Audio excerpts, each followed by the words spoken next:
के, न खाना न दाना। चला निकारा खाना पानी दे।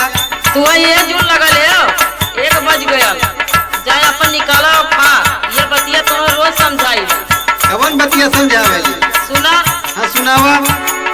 घूमे लगा है बल मरतियन में, घूमे लगा है बल मरतियन में, घूमे लगा है बल मरतियन में। हमके फसावेला रोज बतियन में, हमके फसावेला रोज बतियन में। घूमे लगा है बल मरतियन में, घूमे लगा है बल मरतियन में, घूमे लगा है बल मरतियन में।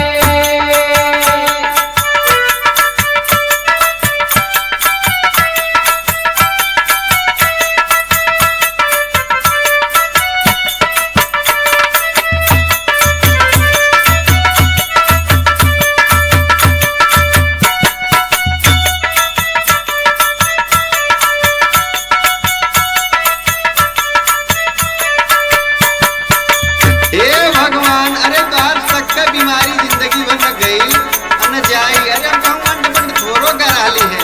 अरे वही पाड़े बाबा नतिया बर्थडे रहा, वही में दुनिया नाचत गावत रहा, गाँव गढ़ी यार दोस्त सब नाचत गावत रहे, वही हम नाचत गावत रही। और अब तो यहाँ बाहर न करा ली।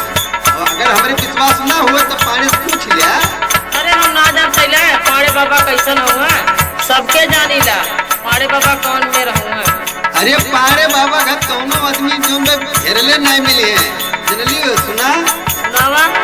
हमरी न मानो तो पाड़े से पूछो, हमरी न मानो तो पाड़े से पूछो, हमरी न मानो तो पाड़े से पूछो।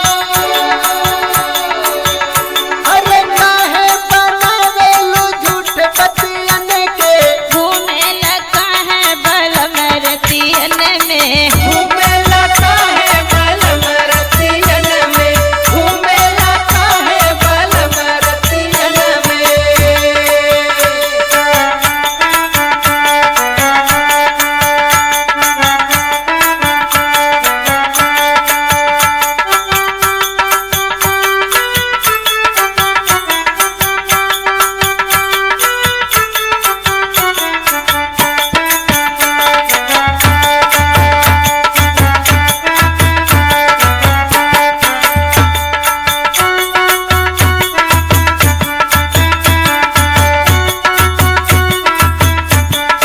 अच्छा, अगर तुम्हें पहाड़ियों बाबा में नहीं विश्वास है तो एक आदमी वही बहुत बढ़िया आदमी बैठल है, जौन की जौन बहुत शुद्ध आदमी है, बहुत अच्छे आदमी है, उनके तो विश्वास करा।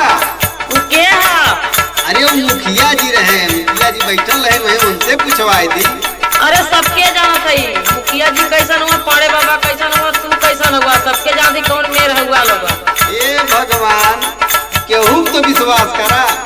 अच्छा ये बतावा, जब बर्थडे में गलला रही धूल माटी कलई कहाँ से पोत के आए रही? हे भगवान, मैंने भी अच्छा रुका, एहू बात बताओ बाकी